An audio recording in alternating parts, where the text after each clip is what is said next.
explain fiction using science. My name is Simon Cohen. And my name is Jeff Conrad.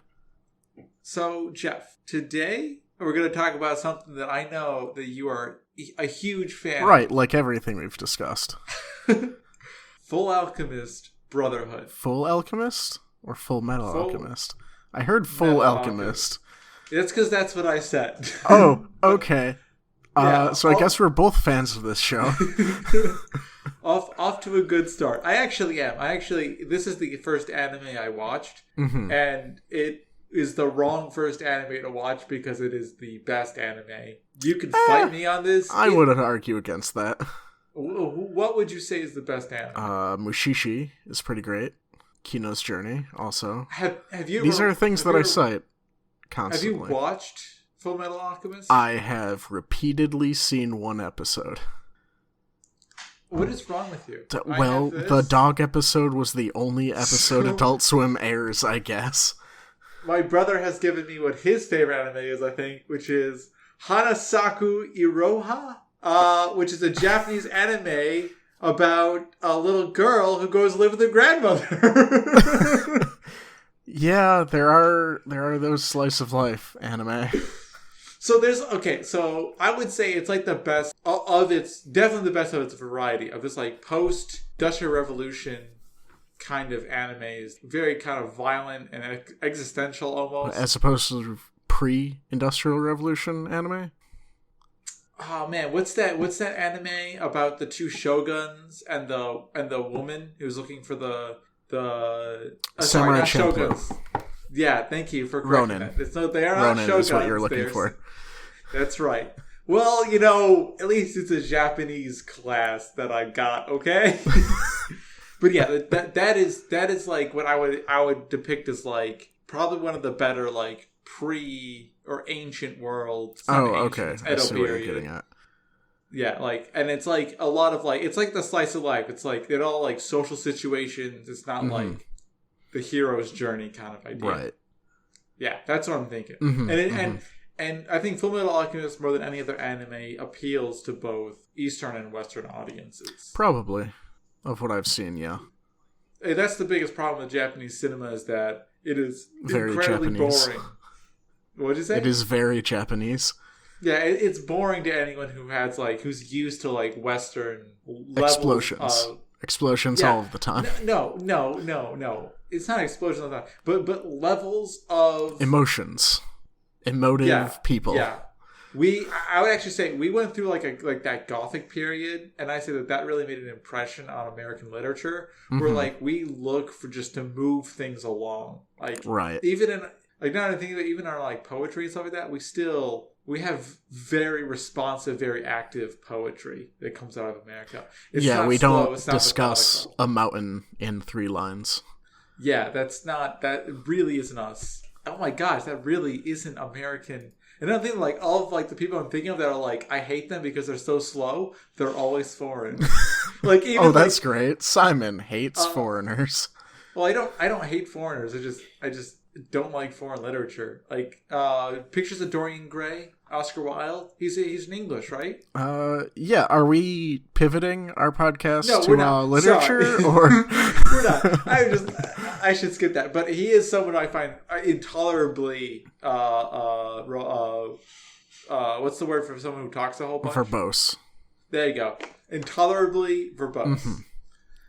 And we can get started. So I do very much like Chinese art, though, like visual art.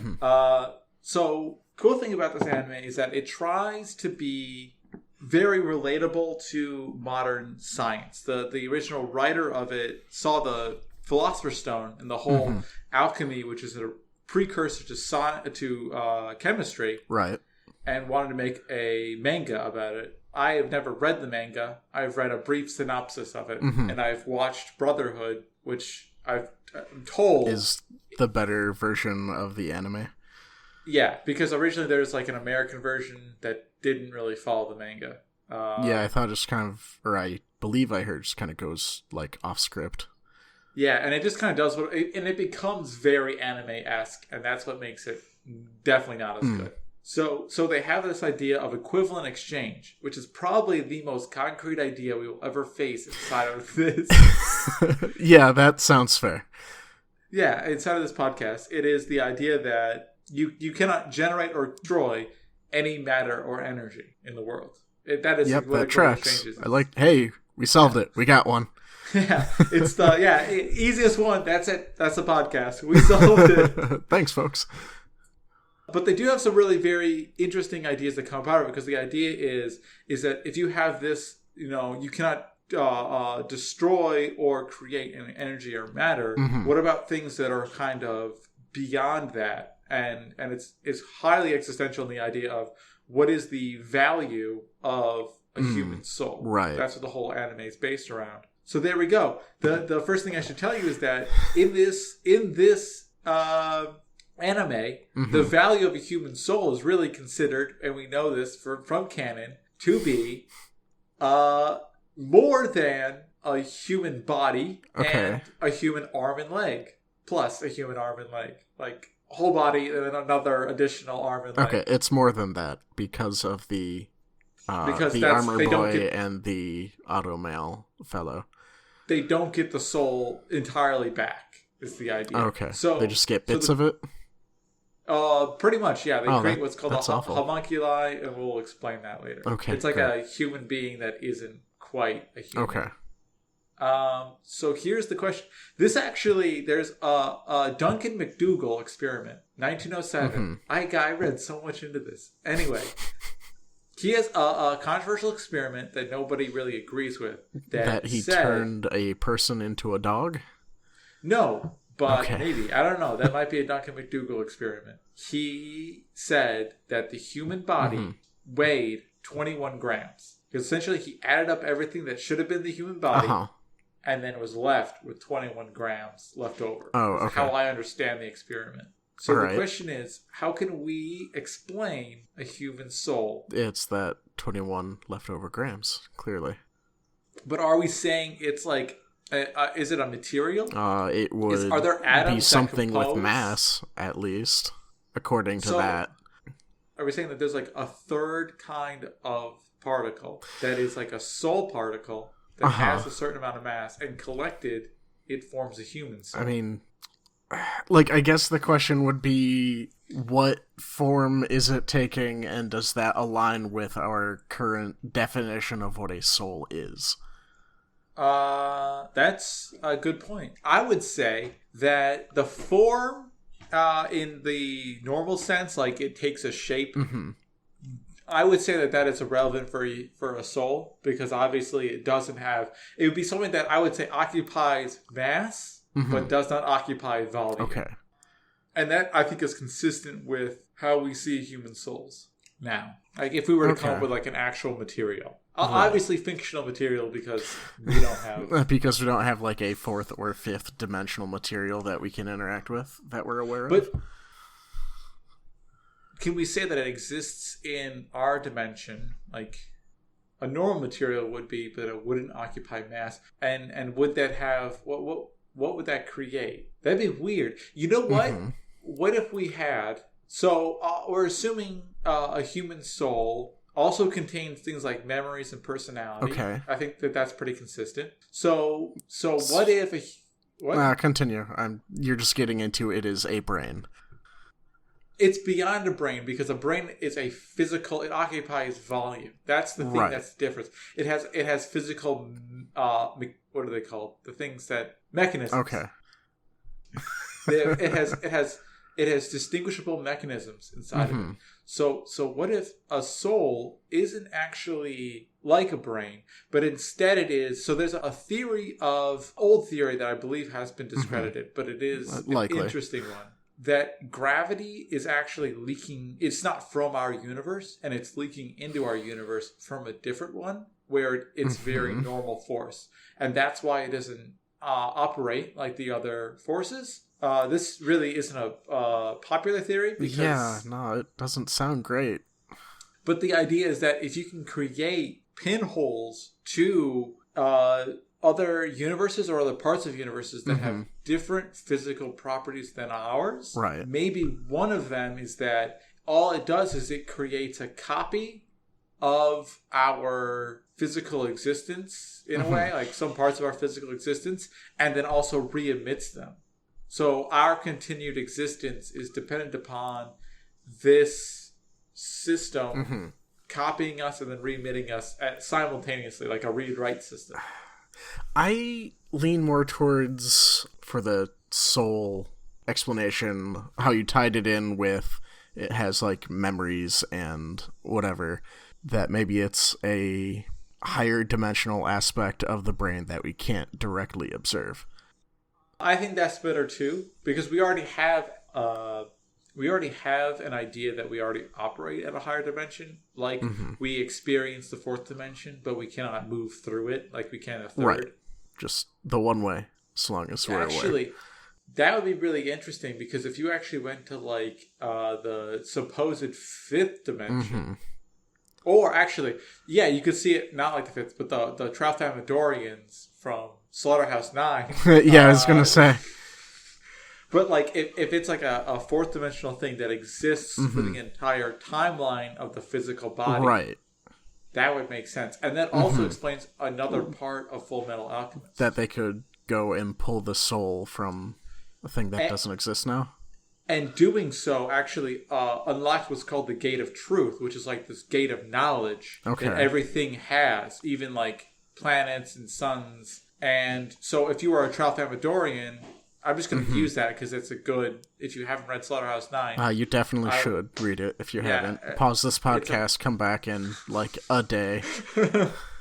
Yeah, it's not a long or complex novel, but it is very good. But if you are like a Tralfamadorian, you will gain the knowledge of the fourth dimension, which is the knowledge of everything at one time. Like, that would be impossible for a human to receive, which is very similar to the experience people get when they get into the Gate of Truth. So yeah, I think that totally so makes when sense. The body dies, so it goes, they just get access to like the fourth or fifth dimensional whatever, because that's all that's left. To retrieve the body, you would actually have to enter the fourth dimension, which would reveal all of time to you, which would flood you with information, because suddenly you would have like all of the information you could ever have. That's the only thing that separates information from other people, is just time. This is also very cool because it wouldn't occupy space. It would only occupy time. And so it would have effect on gravity. According to Einstein, it's kind of according. That's a bad interpretation of it. Kind of according to Einstein's idea of gravity, where it's a warping of space-time, but we're only warping one of the four dimensions that create gravity. Right. And you get 21 grand. I'm fine with that. That makes total sense. Sure. Yeah, I'll accept that. This is probably our I think, one of our best solutions. Yeah, I think so. It's definitely better than terrifying sun octopus. Yes. So now I guess actually, since we're talking about that. Oh God. So what happens when you create a human being and then you actually, so there's something called the Philosopher's Stone in this universe, which is, spoiler alert for everyone, it's people. Made essentially, yeah. It is Soylent Green. Guessing. It's Soylent Green for souls. You take people's souls and you essentially just rip them out. And what you get, once you get enough of them, you get a Philosopher's Stone. Philosopher's Stone allows you to betray the idea of equivalent exchange. We're not going to get to the betraying equivalent exchange yet. Okay, because that's a natural progression in the conversation.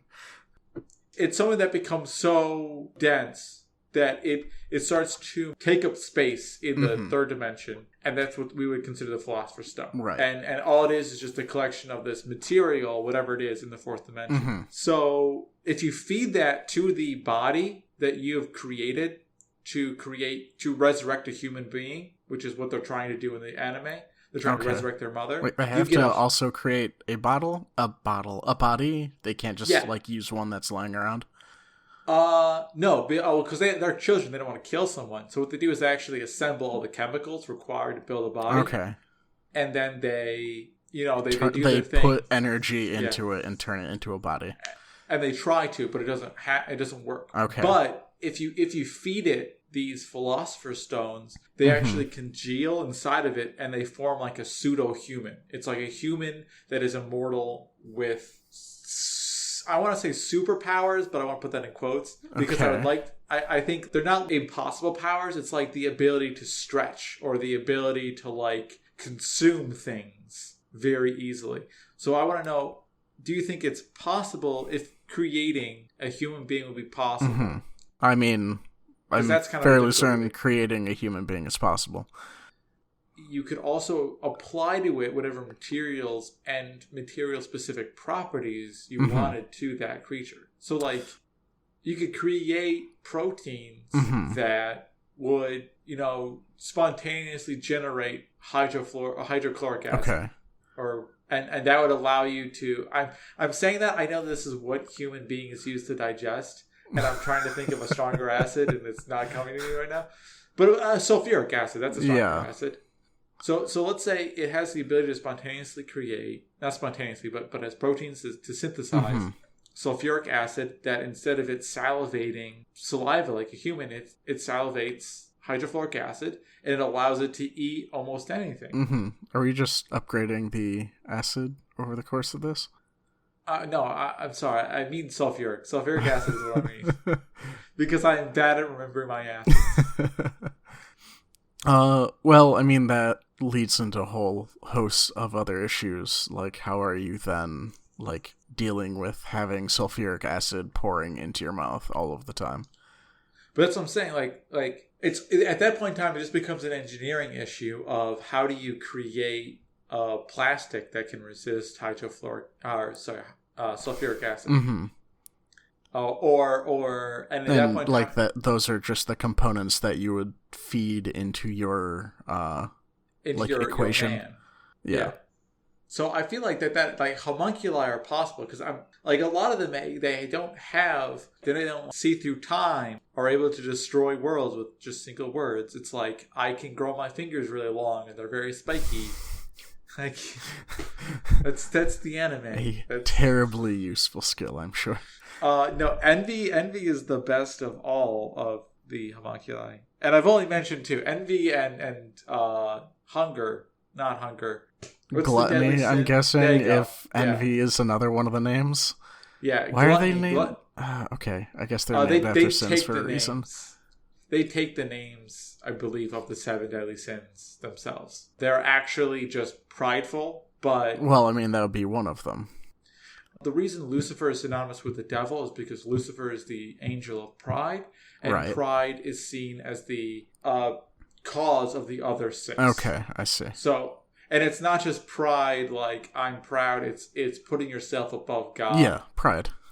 That's how I have not studied Catholicism since I was 6, but I'm pretty sure that's how it works. Probably. So I feel like that. So if we're dealing with a system that is engineeringly powerful enough to create these kind of, I won't call them humans. I'll call them automata. Okay. That have like organic bodies. That. They have the ability to produce proteins. So now we have to deal with chimeras in this game. Anime. In this game that is anime, yes. Yeah. And chimeras are the most depressing part of this game. I keep on saying game. You're really committed to the bit. I am. I'm not, actually. I'm just confused. So chimeras are the most depressing part of this. If anyone who has not watched the anime, you don't know what I'm talking about. But it is... Turn on... Adult Swim ever when it is airing Fullmetal Alchemist. It's the only episode they show. It's because it is the most depressing thing ever. Good question for you, being a biologist. Right. Reason why I have you on the show. For that one-off that you need each episode. The one token biology question. Is there any particular problem with mashing together different creatures? Different creatures? I mean, it happens. We mash parts of creatures into other creatures. Cells have... Yeah, there's like... I guess you can do like that pig heart transplant, right? Well, I mean, not literally putting a pig heart into a thing, but putting bioluminescence into other creatures. So stuff you're like saying that. There's like cells, like mitochondria and chloroplasts that are just like taken up by other cells. The problem I was seeing with this is if you are taking, like, let's say, I don't know, just for example, a human girl, little baby girl, and like a dog, maybe, right? Yeah, maybe. And we wanted to combine them together. You just mush them real tight, real close together. So you're saying that there's like a genetic connection between the two of them? Well, I mean, taking other ideas that we have accepted earlier in the podcast, is it could be some sort of mashing that higher dimensional element that is the soul and displacing a dog soul. Oh, well, there's that. Okay. Yeah. Yes. I was actually referring more to not even think of the soul. Okay. Let's think. If you somehow took human DNA, right, a dog DNA, and just like CRISPR'd it together. Right. CRISPR is the duct tape of genetics. You're not terribly wrong. Yeah. And are there problems with like maybe the like proteins that get generated from that? Like, can you only combine mammals together, maybe? Because the very proteins that make up the muscles are different. Yeah, well, I mean, it would depend on what material is being taken and at what point. Because, I mean, it would be the immune system that is rejecting, like, the dog leg that you sewed on. Do you think that chimera eventually get rejected host syndrome? I mean... A rejected transplant? Whatever the correct terminology for that disease I is? suppose depending on how it would work in universe, like, could be a risk that happens. I mean, I've seen that one episode, and that dog child has been around for a minute, but I don't know when it would start happening. It exists into the later parts of the story. I do believe so. What I'm saying that is... maybe you would avoid that if instead of taking the genetic material and mushing it together so that every cell is generating proteins that are specific to both humans and dogs, and is somehow bypassing the immune system's response to, hey, this is not a human protein, this is a dog protein. Right. What if instead, assuming that, they're both animal cells, that you essentially just took the animal cells from humans and dogs, blew them apart so that they're no longer connected to the other cells, and then they had recombined. So the whole cell is still the creature's cell. It just has a neighboring cell that is a dog cell. Well, would it be that they are discretely separate like that, or? I would think that they would be. I'm offering up the idea that they might be discretely separate. I don't know what that would actually do. I don't know if that would still cause the immune system response. Because you think about it, like the cells. Yeah, that's a tough question. Is that the cells are dispersed throughout the human body, but both cells are. So anything that sees dog protein as a pathogen or as a toxin, its neighboring cell doesn't, so it can't build up a response to it. Is what I would think. Well, I mean. I guess it depends how they would recombine. Though I lean towards the idea of whatever alchemy was done did not fuse the parts so much as use the bodies as components to create a third separate thing. That makes sense. And so the reason it looks... You know what? I understand what you're saying now. I think you're more correct. I think what it's doing is it's combining the two. What we're saying is fourth dimensional souls. And we are essentially saying that the resulting physical shape is just because your starting material is, a little girl and a dog. Right. And so it's going to look like a little girl and a dog because you're not like going in and physically changing like every giving little it bit. Different materials to use. Yeah. So you could like potentially create something completely different, but it's a far easier thing just to come out with something that is just a mashup of the two. Okay, that makes sense to me. Are we actually kind of doing good on this episode? These are starting to kind of make sense. But I also might have been going mad these past few days, so I don't know. I think this is, keep in mind, should be our easiest episode because they already start with like an actual existing law of nature. So the next thing I kind of wanted to do was total pivot, kind of. In this world, they have a level of robotics. Okay. I don't know how they have this level of robotics being just post-industrial revolution, but they have a level of robotics. Or whatever. Someone has seen into the future and then made the robotics. Actually, that's not a bad idea. That the Gate of Truth actually showed them. Well, then that solves that problem. Okay, well, explain the rest of the problem, and then we'll just edit that part afterwards. That's not the problem. The problem is that so in this world, when the kind of main character, one of the main characters, Edward, he loses an arm and a leg, and he shows up at his neighbor's house, who is a automail mechanic. Automail is a essentially robotic prosthesis that acts like your normal limb once you get it attached. It's all that's described about it is that it's made of some type of metal, and that it is a highly painful process to connect and learn how to use, which makes sense. I mean, that's true for almost all prosthetics. Yeah. How can robotics? This obviously doesn't exist nowadays. Because what they're doing is they create a port and they lock the robotics into that port. Okay. And so he has essentially... So now it's like a modular arm. Yeah. Okay. Yeah. That's a good way to put it. He's a modular arm and leg that could be detached and reattached. How do you make robotics that can communicate with the human nervous system to be a fully functioning... limb? I mean, that's a problem that people are trying to solve today. Actually solve today. Let's just assume that we have the access to Handwavium, the mystical material. Yeah, okay. So we have access to Handwavium / alchemy / philosopher's stones. Oh, no, not philosopher's stone. Or souls. One thing I do like about this is that they seem to create... I would say it has to be a half-organic robotic. The port, that's just his shoulder, essentially, at this point. It has to have, essentially...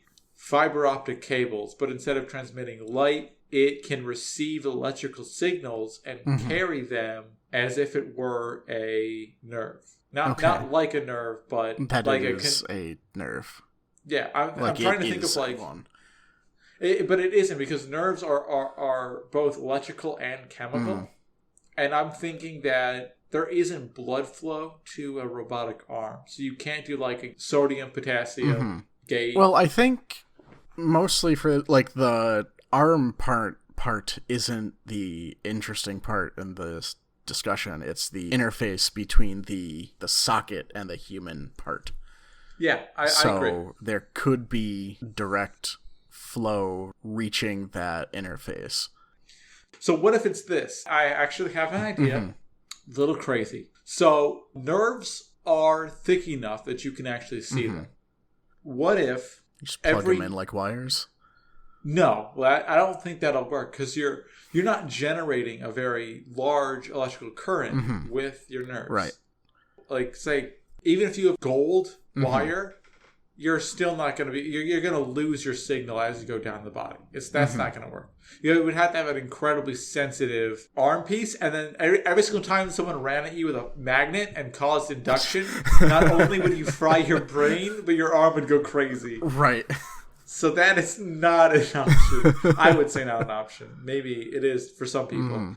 I'm not here to yuck nobody's yum. Maybe you like that. I would say the reason it's painful is that you have to take every single nerve cell, and at the end of it, you essentially have to cut the axon in half so that you can still generate a electric charge. And that's something that the cell can do. Once you generate the charge, you stick a optic... What are those? What are they called? Why can I remember that? What are the solar cells? What are they? Electrovoltaic? Yeah, essentially electrovoltaic. Photaic, not voltaic. Yes, so thinking of photovoltaic. That is what I'm thinking of. Yes. You attach a photovoltaic nerve, and then you attach fiber optic cables. That's what's connecting the arm to the body. And the arm just must have its own power source. Right, yeah. Like it would have to. At that point, it would have to. I mean, like, there's no way you could... I mean, powering just metal itself, that's a big, heavy thing that takes way more than calories. Mm-hmm. Human bodies are light compared to metal prosthesis. Arms. Yeah. Yeah. I think that actually kind of works. Because what you I don't do disagree is that with that. You just have to have a sufficiently advanced knowledge of the human body and how its nerves connect. However, maybe you don't. Because the learning curve for this is supposed to be like several years. Mm-hmm. And so it could be similar to... So yeah, you just have to retrain the human brain entirely. Yeah. Yeah. Like you were an infant, like learning how to control your different functions. Limbs, yeah. But without the addition of now you have this evolutionary ability to actually control your limbs. Mm-hmm. Yeah, I think that totally works. Yeah. My gosh. That's fine. That's we good. are doing... such a good job. This is incredible. I need to look up another difficult thing. Yeah, I really don't have a difficult thing offhand that we should check. That is pretty much everything. Oh, wait. Oh, no. Did you remember one? Yep, it was the last thing I wrote down. Just had to scroll down a little bit. You sound really excited about this one, too. I'm so excited about it because I was just looking forward. It totally wasn't something I was just going to throw in at the end. Uh-huh. How do you explain immortality? So, I should explain this. In the anime, the main character's father is someone who is immortal, and he was made immortal during the creation of a Philosopher's Stone. So, for some reason... Actually, we've already explained this. Wow, we are so good. My voice, I know I sound not excited about this. I am very excited about this. I just have that kind of voice. That very flat voice. It's no inflection whatsoever. You know, it's surprising I'm a podcaster. The main character's father, Hohenheim of Light. Yeah, I know. That is quite a name. It is. He is an immortal. He was once a king of Babylonia kind of area. Okay. And he was made immortal by his sorcerer, who was a person who had access to alchemy, who created a Philosopher's Stone. During the creation of the Philosopher's Stone, half the human souls go to the Philosopher's Stone, half of them go to making him immortal. And he is just like stuck on Earth in this, he's trapped immortally. Can't die. Yeah. The thing is that if what we're seeing, I would like to combine our theories of the human soul together, and maybe this breaks some stuff down. Mm-hmm. If this fourth dimensional thing creation is the life force, quote unquote, that creates humanity, that creates the human.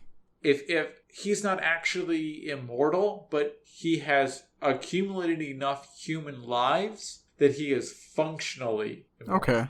You know what I'm saying? No, that doesn't seem like terribly too far off. What humans' lifespan? Average lifespan, total lifespan is 100 years. And all he has to do is survive like 10,000 years to reach, which is beyond what I believe he actually has to survive. Yeah, to like zero out whatever energy was input into like... Yeah, to run out of human life. Yeah. So then he only has to be alive for what is that, 100 years? No. Yeah. He only has to kill 100 people to reach that. I'm gonna do this because I'm bad at math. Yeah, like you're just moving a decimal over, aren't you?